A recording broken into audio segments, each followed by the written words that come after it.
বেরোচ্ছেন নরেন্দ্র মোদীর এই মুড়ি খাওয়া।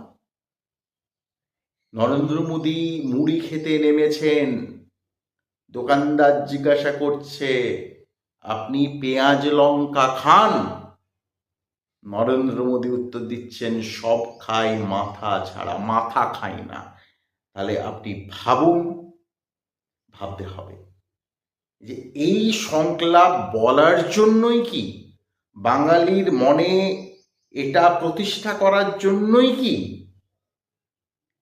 যে বাঙালির সাধারণ জীবনযাপনের কোনো পরিবর্তন হবে না যদি ৪ঠা মের পরে ২০২৬-এর এই নির্বাচনের ফল যখন বেরোবে ৪ঠা মে, সেদিন যদি দেখা যায় যে বিজেপি ক্ষমতায় চলে এলো, সেক্ষেত্রেও বাঙালির সাধারণ জীবনযাপনে কোনো প্রভাব পড়বে না।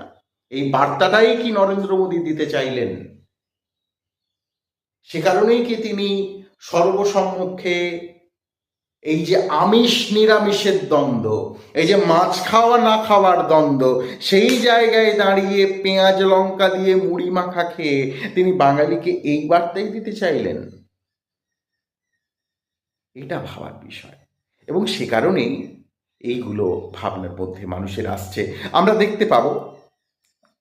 তার জন্য আমাদের অপেক্ষা করতে হবে যে আগামী ৪ঠা মে ফলাফল কি হয়। মানুষ এই ১৫ বছরের যে তৃণমূলের শাসন, সেই শাসনকেই পছন্দ করে নাকি মানুষ পরিবর্তন চায়, সেটার জন্য আমাদের অপেক্ষা করতে হবে।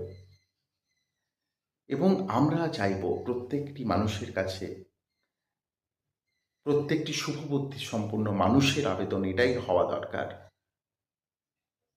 ভোটের ক্ষমতায় যারাই আসুন, এটা যেন না হয় রাজা আসি যায় লাল জামা গায় নীল জামা গায়, শুধু পোশাকের রং বদলায়, শুধু মুখোশের ঢং বদলায়, দিন বদলায় না। এটা যেন না হয়। রাজ্যের বর্তমান শাসক দল তারাই যদি আবার শাসক হন, অথবা রাজ্যের বিরোধী দল বর্তমানে যারা রয়েছেন তারা যদি শাসক হন, দিনের শেষে যেন মানুষের জয় হয়, প্রত্যেকে যেন মানুষের কথা বলে, প্রত্যেকে যেন মানুষের জন্যই থাকেন।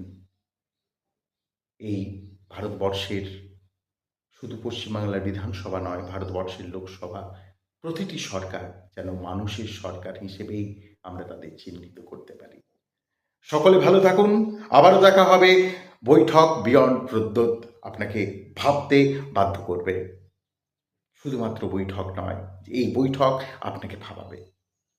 ততক্ষণ